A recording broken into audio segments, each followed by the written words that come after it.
ठीक है राजा, नेक्स्ट देखो एग्जेम्पशन अंडर सेक्शन 54B। 54 का दी सी सेल ऑफ रेजिडेंशियल हाउस। 54 का दी सी रिवाइज करो जल्दी। Sale of residential house and purchase of residential house है ना।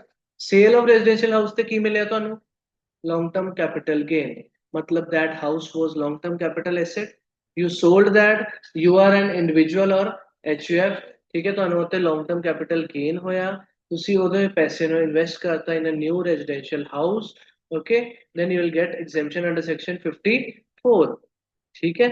then ਉਹਦੇ time limit Ki C 1 year before sale, 1 year after 2 years after sale, and construction can be done within 3 years after sale। ਉਸ ਤੋਂ ਬਾਅਦ ਜਿਹੜਾ ਤੁਸੀਂ house purchase ਕੀਤਾ ਉਹਦੇ ਅੰਦਰ that gets a lock in period 3 years, ਅਗਰ ਤੁਸੀਂ ਉਸ ਤੋਂ ਪਹਿਲਾਂ ਉਹਨੂੰ ਸੇਲ ਕਰ ਦਿੰਦੇ ਆ ਤਾਂ exemption gets reversed। ਔਰ ਜਿਹੜਾ ਤੁਹਾਨੂੰ 2 ਜਾਂ 3 years ਮਿਲੇ ਆ obviously ਤੁਸੀਂ ITR ਵਗੈਰਾ ਆਪਣੀ ਉਸ ਤੋਂ ਪਹਿਲਾਂ ਫਿਲ ਕਰ ਦੋਗੇ। ਸੋ ਅਗਰ ਤੁਸੀਂ ਉਸ ITR ਤੱਕ actually ਪੈਸੇ ਨਾਲ purchase और construction नहीं ਕੀਤੀ, you could deposit that amount in the capital gain deposit scheme under section 54(2), ठीक है। और 54(2) ਦੇ ਜਿਹੜੇ ਅਕਾਊਂਟਸ ਤੁਸੀਂ ਕੈਪੀਟਲ ਗੇਨ ਡਿਪੋਜ਼ਿਟ ਸਕੀਮ 'ਚ ਪੈਸੇ ਇਨਵੈਸਟ ਕੀਤੇ ਆ, ਉਹ ਪੈਸਾ ਤੁਸੀਂ ਯੂਜ਼ ਵਾਪਸ ਕਿਸ ਪਰਪਸ ਲਈ ਕਰੋਗੇ, ਉਹੀ ਦੈਟ ਇਜ਼ ਪਰਚੇਜ਼ ਔਰ construction. And if you use it somewhere else then your exemption again gets reversed। ਅਗਲੇ ਸਾਲ ਤੁਹਾਡੇ ਟੈਕਸ ਇਨਕਮ ਲੱਗ ਜਾਣਾ ਤੁਹਾਡੇ, ਉਹਨੂੰ in part of your income ਬਣਾ ਲੋਗੇ ਨਾ, ਉੱਤੇ ਟੈਕਸ ਲੱਗੂਗਾ। ਪਿਛਲੇ ਸਾਲ ਤੁਸੀਂ ਐਗਜ਼ੈਂਪਸ਼ਨ ਕਲੇਮ ਕੀਤੀ ਬਟ ਤੁਸੀਂ you didn't work according to that exemption, ਤਾਂ ਇਸ ਸਾਲ ਤੁਹਾਡੇ ਇਨਕਮ ਟੈਕਸ ਰਿਟਰਨ ਦੇ ਵਿੱਚੋਂ ਪਿੱਛੋਂ ਦੀ ਕੈਲਕੂਲੇਟ ਹੋ ਜਾਣੀ, ਐਡ ਹੋ ਜਾਣੀ।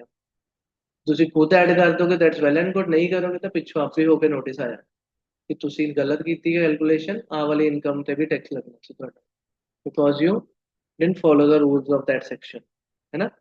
ਸੋ ਨਾਓ ਐਗਜ਼ੈਂਪਸ਼ਨ ਅੰਡਰ ਸੈਕਸ਼ਨ 54B, ਠੀਕ ਹੈ, ਤੁਹਾਡਾ ਥਿਓਰੈਟੀਕਲ ਕੁਐਸਚਨ ਆ that is exemptions under section 54 ਸਾਰੀਆਂ ਕੈਪੀਟਲ ਗੇਨ ਹੈਡ ਦੇ ਅੰਦਰ। ਕੁਝ ਇੱਕ ਤੁਸੀਂ ਚੰਗੀ ਤਰ੍ਹਾਂ 54 ਰੀਡ ਕਰ ਲਈ। Now we move on the second one 54B, transfer of urban agricultural land and invested in the agricultural land. ਧਿਆਨ ਨਾਲ ਰੀਡ ਕਰੋ ਲਾਈਨ ਦੇ ਡਿਫਰੈਂਸ। ਟ੍ਰਾਂਸਫਰ ਕਾਹਦਾ ਹੈ, ਅਰਬਨ ਐਗਰੀਕਲਚਰਲ ਲੈਂਡ ਦਾ, ਸੇਲ ਕੀਤੀ urban agricultural land and invest ਕੀਤਾ agriculture land, मतलब ਜਿਹੜਾ ਪਰਚੇਜ਼ ਕੀਤਾ that could be rural as well as urban।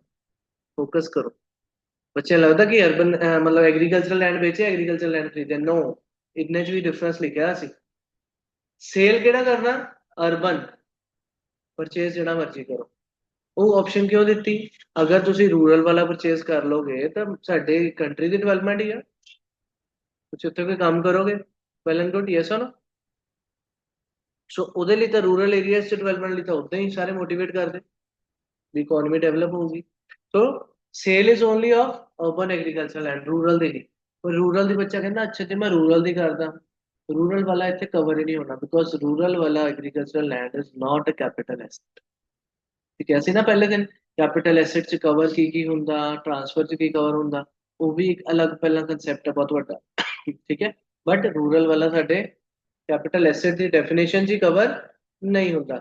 So sale ਕਿਹਦੀ कवर ਹੋਊਗੀ ਸਿਰਫ, ਜੇ रूरल वाला सेल किया ਉਹ ਚ ਗੇਨ ਕਮਾ ਲਿਆ, ਉੱਥੇ ਐਗਜ਼ੈਂਪਸ਼ਨ ਲੈਣ ਜਾਓਗੇ ਨਹੀਂ, ਉਹ ਤਾਂ ਕੈਪੀਟਲ ਐਸੈਟ ਹੀ ਨਹੀਂ, ਉੱਥੇ ਕੈਪੀਟਲ ਗੇਨ ਲੱਗਣਾ ਹੀ ਨਹੀਂ, ਠੀਕ ਹੈ। ਅਰਬਨ ਵਾਲੇ ਦੇ ਵਿੱਚ ਲੱਗੂਗਾ, ਠੀਕ ਹੈ। ਸੋ ਪੁਆਇੰਟ ਇਜ਼ ਕੰਡੀਸ਼ਨ ਪੜੋ, individual or HUF। Second point, long term capital gain as well as short term capital gain, ਇੱਥੇ ਦੋਨੋਂ ਆ। 54 ਚ ਕੀ ਸੀ, 54 ਚ ਕੀ ਸੀ, ਓਨਲੀ रेजिडेंशियल हाउस की सी only long term capital gain, मतलब that house should be long term capital asset. ਇੱਥੇ ਕੀ ਹੈ, whether long term or short term, no issue, but condition is that the land must have been used by the assessee or his parents for agricultural purpose for immediately preceding 2 years। ਪਿਛਲੇ 2 ਸਾਲ ਤੁਸੀਂ ਜਾਂ ਤੁਹਾਡੀ family members ਔਰ parents means you ਔਰ ਯੋਰ parents ਉੱਥੇ agricultural purpose ਦਾ ਕੰਮ ਕਰਦੇ ਹੋਣੇ ਚਾਹੀਦੇ ਪਿਛਲੇ 2 ਸਾਲ। ਹਾਂ ਨਹੀਂ ਕਿ ਕਿਰਾਏਦਾਰ ਰੱਖਤਾ, ਲਿਸਨ ਵੈਰੀ ਕੇਅਰਫੁਲੀ, ਹਾਂ ਨਹੀਂ ਕਿ ਸਾਡੀ ਜਗ੍ਹਾ ਆ ਆਪ ਆਪਾਂ ਖੇਤੀਬਾੜੀ ਨਹੀਂ ਕਰ ਸਕਦੇ ਕਿਰਾਏਦਾਰ ਨੂੰ ਦੇ ਦਿੱਤੀ, ਦੈਟਸ ਓਕੇ, ਕਿ ਸਾਨੂੰ ਰੈਂਟਲ ਇਨਕਮ ਆ ਰਹੀ, ਫਿਰ ਉੱਥੇ ਤੁਸੀਂ ਐਗਰੀਕਲਚਰਲ ਇਨਕਮ ਨਹੀਂ ਕਮਾ ਰਹੇ, ਤੁਸੀਂ ਕੀ ਕਮਾ ਰਹੇ ਹੋ, ਰੈਂਟਲ ਇਨਕਮ, ਤਾਂ ਉਹ ਇਸ ਐਗਜ਼ੈਂਪਸ਼ਨ 'ਚ ਕਵਰ ਨਹੀਂ ਹੁੰਦਾ ਪਾਰਟ। ਇਹ ਐਗਜ਼ੈਂਪਸ਼ਨ ਤਾਂ ਮਿਲੂਗੀ ਅਗਰ ਤੁਸੀਂ ਉੱਥੇ ਖੁਦ ਐਗਰੀਕਲਚਰਲ ਵਰਕ ਕਰ ਰਹੇ ਸੀ, ਯੂ ਔਰ ਯੋਰ parents. Yes or no? By the assessee or his parents for immediately preceding 2 years. You would be using that for agriculture purpose. Sale करता ਹੁਣ परचेज की करना सेल करता ਕਿਹੜਾ ਵਾਲਾ अर्बन एग्रीकल्चरल लैंड ਉੱਥੇ ਕੀ ਹੋਇਆ whether long term capital gain or short term capital gain ਹੁਣ ਉਸ ਪੈਸੇ ਨਾਲ परचेज ਕੀ करना any agricultural land whether rural or urban no issue time limit किया within 2 years from the date of sale HP4 वाला option क्यों नहीं देता ਹਾਊਸ ਦੀ ਗੱਲ ਸਮਝੀ ਸੀ ਨਾ ਹੁਣ ਤੁਸੀਂ ਨਿਊ ਘਰ ਅਗਰ ਤੁਸੀਂ ਪੁਰਾਣਾ ਘਰ ਵੇਚਣਾ ਤਾਂ ਯੂ ਵਿਲ ਥਿੰਕ ਨਾ ਕਿ ਸਾਡਾ ਅਗਰ ਐਡਜਸਟ ਹੁੰਦਾ ਤਾਂ ਅਸੀਂ ਪਹਿਲਾਂ ਨਿਊ ਪਰਚੇਜ਼ ਕਰਕੇ ਸੈਟਲ ਕਰ ਲਈਏ ਥੋੜਾ ਫਿਰ ਪੁਰਾਣਾ ਸੇਲ ਕਰ ਦਾਂਗੇ ਰਹਿਣ ਜੋਗੇ ਤੇ ਜਗ੍ਹਾ ਹੋਊਗੀ ਦੈਟ ਕੁਡ ਬੀ ਪਲਾਨਡ ਇੱਥੇ ਕੋਈ ਇਦਾਂ ਦਾ ਇਸ਼ੂ ਨਹੀਂ ਸੋ ਇੱਥੇ ਸਿਰਫ ਆਫਟਰ ਵਾਲੀ ਸਾਈਡ ਤੇ ਹੀ ਆ 2 years from the date of sale. Then secondly, new agricultural land purchased for exemption should not be sold within 3 years from the date of its purchase. Again means it has a 3 years lock-in period. Lock-in period. Okay? Yes or no? Check out question number 18. जल्दी full speed ਤੇ ਪਹਿਲਾਂ ਸੁਣ ਲਓ after that ਤੁਸੀਂ solve ਕਰ ਲੈਣਾ participate करके question पहला wind करवा दो question number 18 what's written Mr. BM Chatterjee owns many properties in India he sold some of these during the previous year 2024-25 केड़ा year jewelry costing 80,000 rupees which was acquired in June 2022 was sold for rupees 1 lakh in May 2024 पहला part का तो jewelry purchase कब की थी June 22 sold in May 24 पहली गल हुन May 24 भी सोचना बहुत जरूरी है that is it before 23rd जुलाई और आफ्टर है ना नॉर्मल है मतलब बिफोर ही तो सोल्ड फॉर 1 लाख ਇਹਦੇ ਟਾਈਮ ਲਿਮਿਟ ਅਸੀਂ ਕੀ ਪੜਿਆ ਸੀ ਸ਼ਾਰਟ ਟਰਮ ਲੌਂਗ ਟਰਮ ਕੀ ਹੈ 1 ਈਅਰ ਵਾਲੀ ਲਿਸਟ ਕਵਰਡ नो 2 ਇਅਰਸ ਵਾਲੀ नो ਜੁਐਲਰੀ 3 ਇਅਰਸ ਹੀ ਆਊਗੀ ਕੀ ਇਹਨੂੰ 3 ਇਅਰਸ ਹੋ ਗਏ मतलब this is a short term capital ठीक है सो इत्थे की होगा sale consideration is 1 lakh and cost of acquisition is 80,000 selling expense nothing so थोड़ा बहुत इजी वाला सॉल्व हो गया sale consideration selling expense nil NSC आ गया cost of acquisition because no indexing will be there because it's less than 3 years so short term capital gain 20,000 very easy yes or no second read करो residential house at Calcutta let out for residential purpose okay sir it was inherited by him in 1984 sale price on 31st May 2000 31st May 2024 rupees 20 lakh 50,000 FMV is rupees 5 lakh cost of improvement made during 2008-9 is 25,000 expenses on transfer are 25,000 सब तो पहला point की लिखना बोलो सब तो पहला point sale consideration कितनी 20,50,000 ओके दसी जाओ नाल सेलिंग एक्सपेंस कुछ भी नहीं क्या है 25,000 ओके देन NSC कितना आ गया 20,25,000 yes or no after that cost of acquisition या index cost of acquisition बोलो इंडेक्स कॉस्ट लगूगा बिकॉज लॉन्ग टर्म है और सेकेंडली हूँ इंडेक्स ली एक और चीज की चेक करनी sale date is May 24 that's okay fine okay purchase date given ही नहीं इनहेरिटेड गिवन 1984 मतलब before base year so will say cost or FMV whichever is higher FMV कितनी गिवन है कॉस्ट तक गिवन ही नहीं that's okay so will use as it is FMV 5 lakh indexing कितना होनी 363 upon 100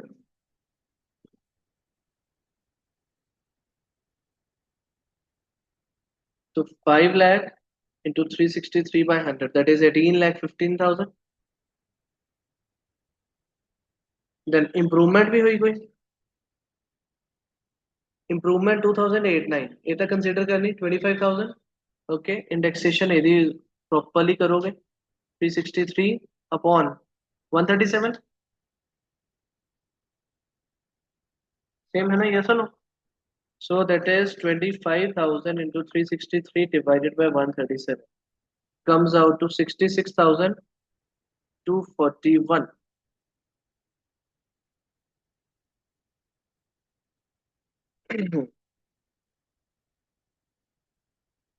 20 lakh 25,000 minus 18 lakh 15,000 minus 66,241 comes out to 1 lakh 43,759. Yes or no?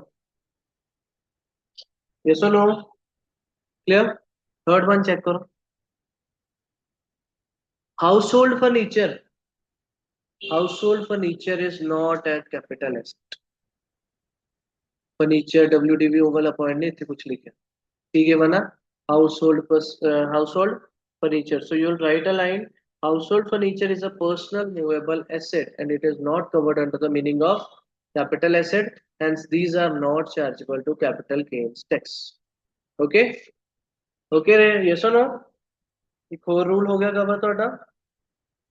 Next, fourth point की given है. Sale proceeds of Padmini car which was purchased by him in January 2022. 22? No, 23 now. For rupees 72,000. It was sold on 1st December 2024 for rupees 45,000 and WDV opening का given है 38,000. Yes or no? So what's the इधर हमने किया WDV तो की समझ आया. Depreciable है. Will use the format of depreciation. So WDV as on 1st April 24 38,000 minus या plus पहला additions है कोई. No. Minus sale consideration 45,000. 38,000 वाली चीज 45,000 से सेल करती. It's short term capital gain. Yes or no? 7,000. ਇੱਥੇ ਐਡੀਸ਼ਨਸ ਅਸੀਂ ਕਹਿੰਦੇ ਸੀ ਯਾਦ ਕਰੋ. ਇਹ ਡਾਊਟ ਆ ਸਕਦਾ, ਬਹੁਤ ਜਾਇਜ਼ ਡਾਊਟ ਹੈ, ਸਮਝੋ ਸਾਰੇ. ਜਦ ਅਸੀਂ ਬਲੌਕ ਇੱਥੇ ਕਰ ਰਹੇ ਹਾਂ ਬਲੌਕਸ ਬਣਾਉਂਦੇ ਸੀ ਉੱਥੇ ਕੀ ਕਰਦੇ ਸੀ ਐਡੀਸ਼ਨਸ ਆਂਦਾ ਸੀ ਇਸ ਬਲੌਕ ਦੇ ਅੰਦਰ ਕੁਝ ਨਿਊ ਖਰੀਦਿਆ. ਇੱਥੇ ਜਿਹੜਾ ਪਰਚੇਜ਼ ਲਿਖਿਆ ਉਹ ਇसी ਕਾਰ ਦਾ ਲਿਖਿਆ ਕਿ ਇਟ ਵਾਸ ਪਰਚੇਜ਼ ਦੈਟ ਡੇ. ਪੁਰਾਣੀ ਇਹਦੀ ਹੀ ਐਡੀਸ਼ਨ ਇਹਦੀ ਹੀ ਪਰਚੇਜ਼ ਡੇਟ ਕਹਿ ਰਿਹਾ. ਇਸ ਕਾਰ ਦੀ ਤਾਂ ਤੁਸੀਂ ਜਦ ਪਰਚੇਜ਼ ਕੀਤਾ ਸੀ ਉਹਨੂੰ ਸਿਸਟਮੈਟਿਕਲੀ ਡੈਪਰੀਸ਼ੀਏਟ ਕਰਕੇ ਕਿੱਥੇ ਲੈ ਆਏ WD ਵਿੱਚ ਲੈਤਾ ਆਏ.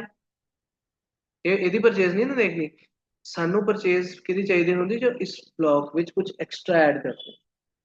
ਸੋ ਇਹ ਡਾਊਟ ਇਸ ਤਰੀਕੇ ਨਾਲ ਇੱਕ ਵਾਰ ਡਿਸਕਸ ਹੋਣਾ ਜ਼ਰੂਰੀ ਸੀ क्योंकि परचेज पढ़ के मन जाता है उस पॉइंट पे जायज. ठीक है. पहला भी मैं इस पिछले क्वेश्चन भी सोचा है और डिस्कस कर. Very good you did. Last point urban agricultural land self cultivated. देखो ध्यान ना पढ़ो कंडीशंस पूरी कर रहे हो. Self cultivated urban land. Cultivated तो एग्रीकल्चर समझ आ गया. It was sold for 6,90,000 for on 1st April 2024. इन्हें नाल फाइनेंशियल ईयर चेंज हो गया. And its cost in 1982-83 was 50,000 rupees. FMV is 1,50,000. He purchased a new piece of land for his own cultivation for 1,30,000 in June 2025. सब तो पहली चीज which okay, this is 130. बोलो पहली चीज सेल कंसिडरेशन के लिए 6,90,000. अच्छा सेल डेट बिफोर 23rd जुलाई नॉर्मल इंडेक्सिंग बिल्कुल सब कुछ नॉर्मल जो सीख गया. Sale consideration is 690. उच्चों की कर दे. Selling expense nil NSC same minus index cost of acquisition okay cost the before base year means cost or FMV whichever is higher कितना आ गया 150 दी करोगे index cost of acquisition that is into 363 upon 100. फिर की किया है बोलो पहला सेल कंसिडरेशन 690 सेलिंग एक्सपेंस हो गया एनएससी हो गया 363 by 100 544 500 कितना आ गया 1,45,500 माइनस एग्जेम्पशन रीड कर दे. एलटीसीजी तक क्लियर है जब देन एग्जेम्पशन केड़ी मिलनी है ਅਸੀਂ परचेज ਕੀਤੀ चेक करो dates and all. You purchased a new piece of land for own cultivation means agricultural land. ਇੱਥੇ ਰੂਰਲ ਅਰਬਨ ਸਪੈਸੀਫਾਈ ਹੋਣਾ ਜ਼ਰੂਰੀ ਨਹੀਂ ਹੈ। ਕਿੰਨੇ ਦਾ ਪਰਚੇਸ ਕੀਤਾ? 1,30,000 ਦਾ ਜੂਨ 25। ਕਿੰਨੀ ਦੇਰ ਚ ਕਰਨਾ ਹੁੰਦਾ purchase? within 2 years from the date of sale. Date of sale is 1st April 24, means 1st April 26 तक तुसी purchase कर सकते। so it's valid date means you will purchase is valid for exemption. How much amount? 1,30,000. so your taxable LTCG is 15,500. any doubt? any doubt बच्चा?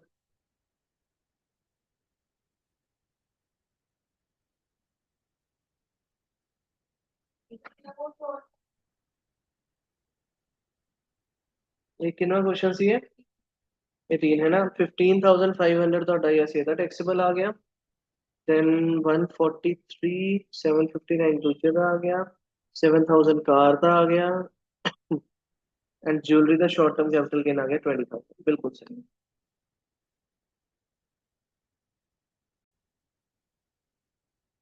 Question number 20।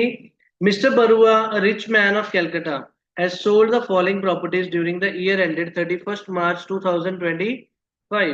A house property he owned only this residential house sold for 11,70,000 in October 2024. October 2024 was actually purchased for 2 lakh in 2012, matlab in the base year, so index will be 100. He spent rupees 1 lakh for the construction of another room in 2004-5. Expenses incurred in the execution of sale deed were 10,000, which were borne by him. So पहली चीज sale consideration जल्दी 11,70,000। Selling expense कितने? हाँ 10,000 जेडे registration वाले, ठीक है 10,000। सो NSC कितना आ गया? 11,60,000। देन की करोगे index cost of acquisition and index cost of improvement. ध्यान देखो कितना है। एक्वायर कितने का किया सी? 2 lakh in the base year, so 2 lakh into 363 upon 100, ठीक है। सेकेंडली इंप्रूवमेंट कद की थी? 2004-5 द इंडेक्स किसी 113 कितना सी? 113, सो इंटू 363 अपॉन 113। करो चेक, वैल्यूज चेक करिए। 2 lakh into 363 upon 100 comes out to 7,26,000।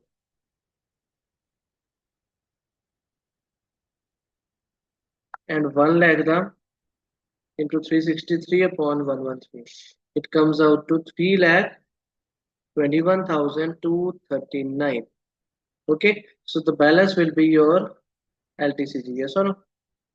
yes or no?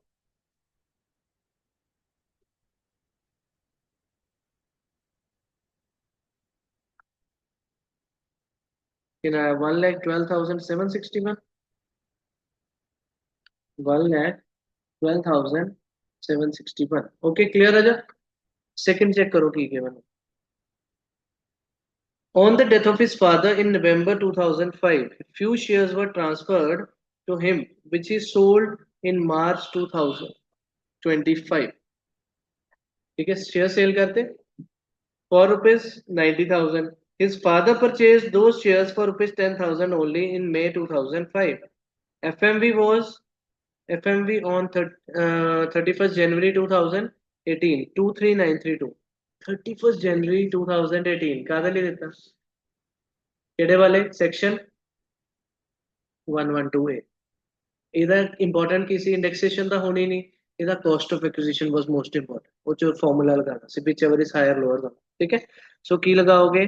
Sale consideration is given 90,000, selling expenses is given nothing, तो कितना आ गया NSC? Same 90,000। Important was cost of acquisition. इतने की सी क्या सी? फर्स्ट पॉइंट लिख लिया cost of acquisition, yes or no.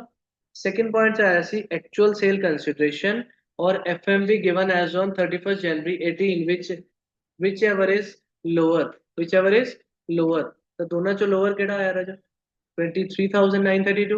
then you will compare that with 10,000 and whichever is higher। तो higher वाला आ गया and your LTCG is 66068। yes or no? 66068। any doubt? बिल्कुल जिन्हें 112 है जिदा क्लियर है उन्होंने क्लियर है क्वेश्चन, है ना, बिल्कुल इजी। Now this 112A वाला तो अंता ही कैसी रह जाए 5 marks short question important. Okay, अगर long से ना आया तो short question तो 5 marks लिए important. ਜਿਹਨੂੰ ਰੂਲ ਆਂਦਾ ਉਹੀ ਕਰ ਸਕਦਾ ਵਿਦਆਊਟ ਰੂਲ ਵਿੱਚ ਜੋ ਮਰਜ਼ੀ ਬੱਚੇ ਨਾਰਮਲ ਦੱਸਣ ਕੀ ਕਰੋਗੇ ਪੇਪਰ 'ਚ ਜਿਹਨੂੰ ਆ ਨਹੀਂ ਰੂਲ ਪਤਾ ਉਹਨੇ ਇੰਡੈਕਸਿੰਗ ਐਂਡ ਆਲ ਕਈ ਕੁਝ ਕਰੀ ਜਾਣਾ ਕਹਿਣਾ ਪਤਾ ਨਹੀਂ ਐਫਐਮਬੀ ਕਿਉਂ ਦਿੱਤੀ ਹੈ ਠੀਕ ਹੈ ਨਾ ਸੋ ਜਿਹੜਾ ਬੱਚਾ ਰੂਲ ਕਰਕੇ ਜਾਊਗਾ ਉਹਨੂੰ ਹੀ ਰੂਲ ਦੇ ਅਕੋਰਡਿੰਗ ਸੋਲਵਿੰਗ ਆਂਦੀ ਹੋਊਗੀ ਨਾਓ ਦ third point is to meet the business laws he had to sell jewelry for rupees 2,50,000 in June 2024 June 2024 ਦੱਸੋ ਉਹਨੇ ਜੂਨ ਕਿਉਂ ਕਰਤਾ ਅਕਤੂਬਰ ਦੀ ਜਗ੍ਹਾ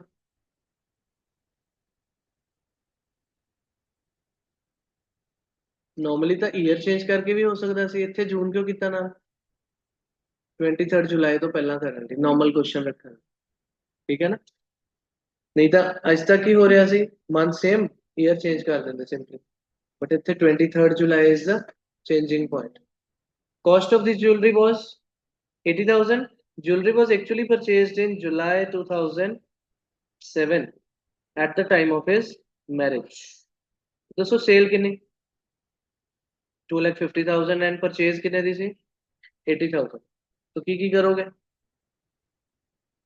cell consideration 2,50,000 selling expense 0 NSC आ गया same index cost of acquisition कितने लगानी है 80,000 ते 363 upon 129 80,000 into 363 divided by 129 that is 2,25,116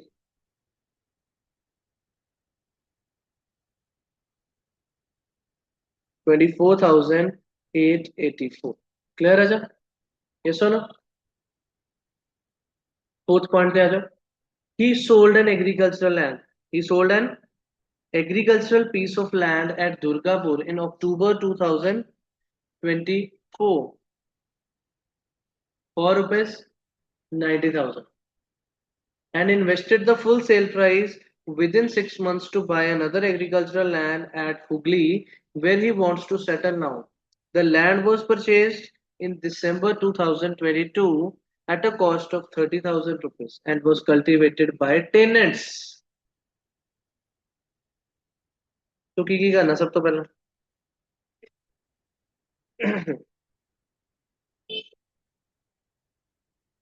पहली चीज सेल प्राइस कितना sale consideration 90,000 and selling expense nil NSC 90,000 cost या index cost